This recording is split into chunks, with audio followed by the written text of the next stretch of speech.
Cottage Garden is a game about building flower beds. You're planting puzzle-shaped flowers onto your board, trying to complete them to score points. The appeal of this game is in the jigsaw puzzling of finding the right Tetris-style piece to fit your needs. There's a simple pleasure in finding the piece that slots in perfectly. This is a relaxing game. The decisions you make aren't overly taxing. You can either take one of the pieces available to you that turn, or fill a spot with a flower pot, which is worth 1 point. There's very little competition between the players. It very much feels like trying to complete your own garden whilst everyone else is concerned with theirs.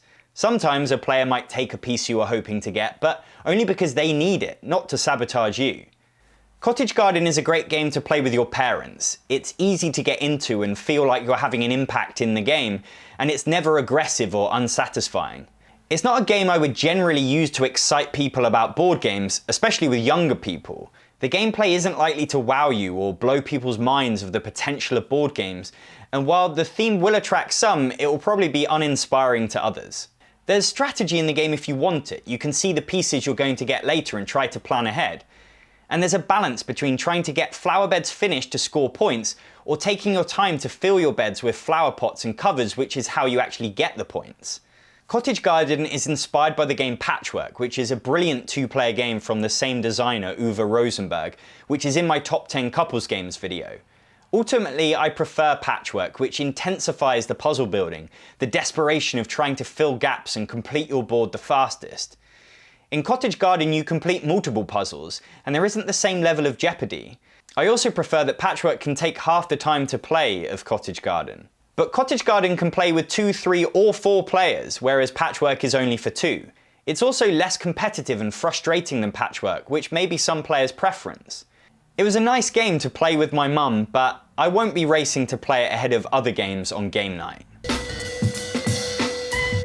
HMS Dolores is a small card game from seasoned designers Eric Lang and Bruno Faidutti. It's their take on the prisoner's dilemma. The players are pirates splitting the loot of the HMS Dolores. Each round, 2 players go head to head to work out who will get what from the 4 cards available. After a count of 3, you both make a hand gesture, either peace, fight, or first pick. If you both choose peace, you split the loot evenly, getting 2 cards each, the fairest outcome. If one of you chooses fight and the other peace, the fighter takes everything. The peaceful pirate will regret being so trusting. But if you both get greedy and pick fight, no one gets anything. HMS Dolores differs from normal Prisoner's Dilemma by introducing first pick. This allows you to take 1 card of your choice first, even if your opponent chose fight. However, if you both choose first pick, you get nothing and lose one of your existing set of goods. It's a game of negotiation, bluffing and outthinking your opponents. You can talk it out, work out what's best for both of you, or claim that you're happy to make peace and steal everything. As you get deeper into the game, you'll be thinking, she knows I want this card, so she thinks I'll choose fight, so she'll go first pick, unless she knows I know she'll do that, and actually goes for fight herself. It's nice to have a short game that features negotiation and the potential to backstab. It's the kind of game that will really sing with people you know well because you'll be better at reading them and more willing to betray them. I like that it encourages table talk, and I can imagine it being really fun with a few drinks as well. What makes the decisions really interesting is the collecting of the loot. They come in 7 different types, and at the end of the game you only score points for your lowest and highest set. But if 2 or more sets are tied for highest or lowest, both score. It creates a tricky balance of trying to keep all your sets equal, so towards the end of the game you desperately don't want certain types of loot, and your opponents know that. If all your sets are tied, you double your score, but it's incredibly hard to pull off. It has a nice shoot the moon feel to it, and victory is all the sweeter because it's come from clever negotiation or reading of your opponent. I like HMS Dolores. It's a small box card game that does something very different to my 40 other small box card games. But it doesn't quite rank up there with the classics. For a filler card game, it's long. The joy of the game is in the negotiation, but if you get into it every round, the game can take an hour. It's also not that flexible, playing only 2 to 4 players, and it's not a game I can comfortably bring out for everyone because of the betrayal element. But I personally enjoy the interaction it encourages, and it completely achieves what it set out to make a fun Prisoner's Dilemma game. It's a keeper for me. Picassimo makes a simple twist on classic drawing games. In Picassimo, you draw on these whiteboards that are divided into segments. Before you reveal your drawing to the other players to guess, you have to swap 4 of the tiles, jumbling up the image. It works really nicely and makes the challenge of guessing that bit more interesting than simply being the first person to get the words out. And you'll be amazed by how often players will guess obscure answers from average drawings. Let's try it. Can you get this? It's a horse. Or how about this? The answer's Harry Potter. I wish Picassimo had been around when I made my Alternatives to Pictionary video because it would have been perfect. And it's even closer to Pictionary than any of the games on that list. It hits the family game level perfectly because there's no fussy rules, the boards do all the work for you. It's much better than Pictionary. In Pictionary you never get to finish your drawing. Picassimo awards good, clear drawings rather than speed, but there is still a rule to stop slow coaches from dragging the game down. And in Pictionary, only one person gets to draw at a time. In Picassimo, everyone's drawing at once and there's no waiting around while the other team has their go. They manage this by giving everyone shields to draw behind. They even have little pockets to keep your word cards in. This has the simplicity and instant appeal of a mass market game, but with a little more effort put in. There are hundreds and hundreds of words to play with, and in 3 difficulties that are scaled nicely. The hard drawings are hard, but we've been amazed by how often we still guess them correctly. The boards are holding up, but since they're made of cardboard, I'd worry they'll wear out after swapping them around over and over again. And on the downside, the pens haven't lasted, but are easily replaced. We've really enjoyed this game. It's perfect for families, kids, anyone who loves a drawing game. We've had a lot of laughs with it.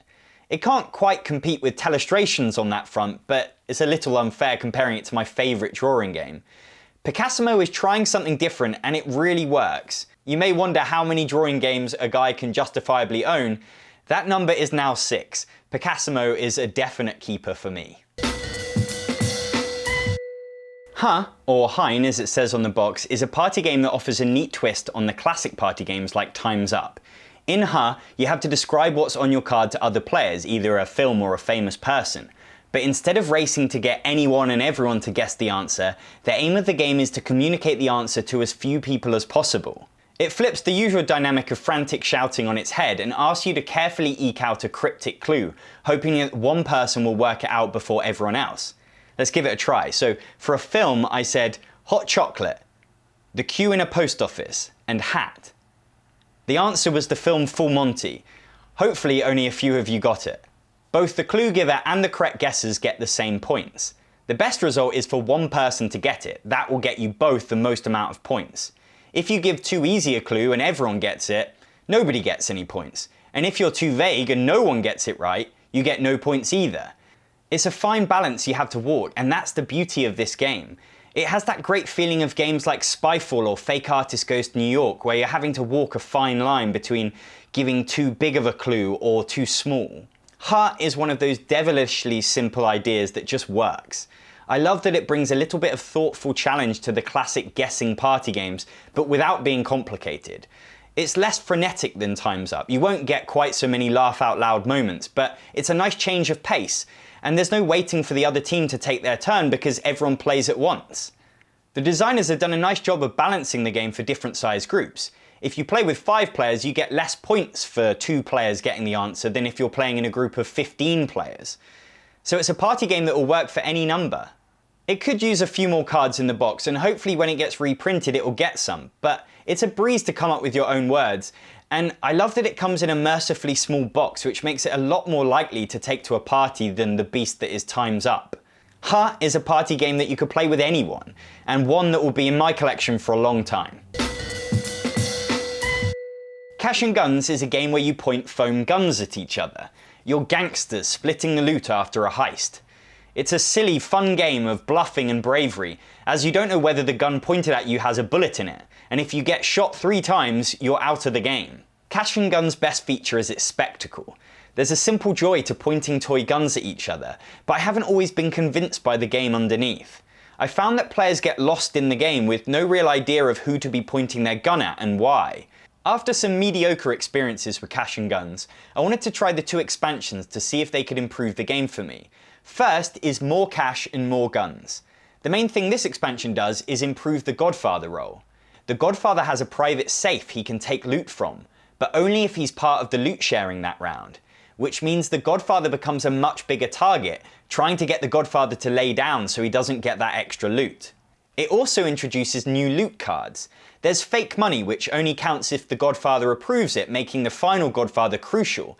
Fake diamonds, which count towards trying to get the diamond bonus, but are worth nothing on their own. And I really like the key and suitcase. The owner of each of these cards gets $25,000, but only if the other owner is still alive.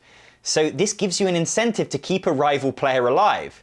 I really like all these new cards. They mix up the game without adding too many new rules to learn, and they all add thematic flavour, and give the potential for surprise twists. Can the player with all the fake money grab the Godfather at the end and make himself rich? The expansion also comes with 4 new foam guns to use in the game. The big gun dishes out 2 wounds, and these twin guns allow for extra bluffing because only one of them is real. Unless you accidentally punch out the whole of both guns because you're an idiot like me. The little gun comes into play when using the surprise cards. These are the final part of the expansion, and they are one-use powers that are kept secret until you reveal it. One card allows you to launch a coup d'etat and become the Godfather. Another allows you to shoot even when lying down. I don't especially like these cards. They turn an already chaotic game into a laughably chaotic one. And a lot of the cards have a real take that feel to them. It's not much fun for the recipient when you play the card which allows you to steal the loot they're just about to take. More Cash and More Guns introduces some fun new bits to Cash and Guns. I would definitely recommend it to someone who plays Cash and Guns regularly, but the more fair weather fans should hold on to their money to buy Cash and Guns Team Spirit instead. Cash and Guns Team Spirit completely changes the dynamic of the game by dividing the players into teams of 2. If you're both alive at the end of the game, you count up your points separately, then add the totals together, and the team with the most wins the game. This simple change gives players a focus. It's now much easier to decide who to point your gun at and why.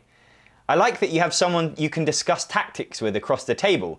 Of course, with others listening, you may want to say one thing to your partner and do another. Cash and Guns can often feel like a lonely game for people who are picked on or who get eliminated. Having a teammate fixes that. Even if you die, it feels like you took a bullet for your teammate so that they can go on and win the game in your honour. There's a trading tile, which means instead of taking loot, you can opt to swap a card with your teammate.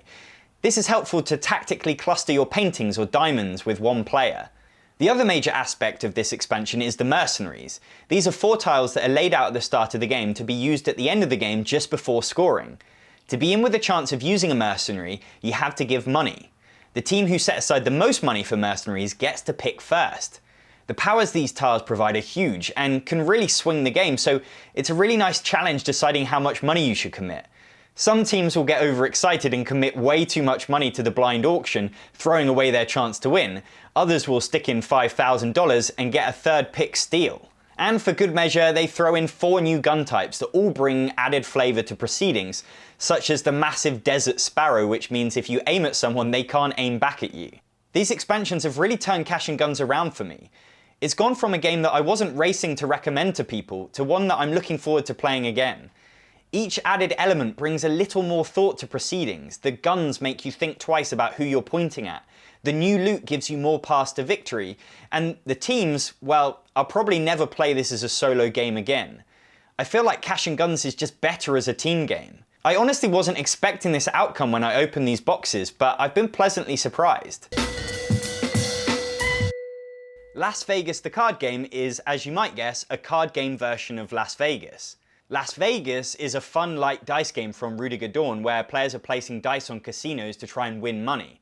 I covered it in my top 10 games to play at Christmas video. The card game works in a very similar way, but instead of placing dice on the casinos, you place tiny cards with dice symbols on them. Every round you pick 1 or 2 cards from your hand of 5 to play. Everyone does this at the same time, which is the first improvement on the original Las Vegas, which does things in turn order. And in the card game you can pick 2 different numbers on a turn, allowing you to hedge your bets a little more. Once everyone has played their 8th card, you work out who gets what. The player with the most dice on a casino gets the highest prize, but if players tie for the number of dice on a casino, they cancel each other out. This is a brilliant twist that will have you sneaking in to grab 100 grand whilst 2 other players cancel each other out. Your deck is made up of 30 cards, 5 for each number, which means there's a predictability with the numbers you're going to get that can't be said in the dice-based original. This card game is a tighter, more tactical experience. There are doubles cards which count for 2 dice symbols. It's always tempting to play them, and if you get 3 or more of a kind, you're allowed to put all of them down at once, breaking the usual limit of 2 cards. but you'll probably regret putting all your eggs in one casino later on. And if you play your cards right, you can end up playing 9 or 10 cards instead of 8 if you hold back early on. As with the original, you can be rewarded for being patient, seeing how the casinos evolve and snagging some unspoken for cash late on. Las Vegas the card game improves on the dice game in a number of ways. It's less luck driven, it has simultaneous play. In many ways it's a better game. But I don't prefer it. The dice rolling surprises is what makes the original. The joy is in watching other players roll, hoping they won't get the numbers they want. And the tiny cards are really annoying. It's not something I've had a problem with in other games, but trying to line up stacks of them on the casino, the table becomes a complete mess. I love the original Las Vegas, and I've realised I didn't need a card alternative, no matter how good it is. But a friend I played it with is attracted to the smaller box and improved gameplay. And as Isra Perillo said on Board Game Geek, you could always buy some tiny dice and turn this into a travel version of normal Las Vegas. That sounds like a great idea to me. If you're interested in buying any of these games, you can support Actualol by using the links in the description. If you like this video, please check out my previous videos because you'll probably like them too. I'm Actualol on Facebook and Twitter. I'm Jon Purkis. Thanks for watching.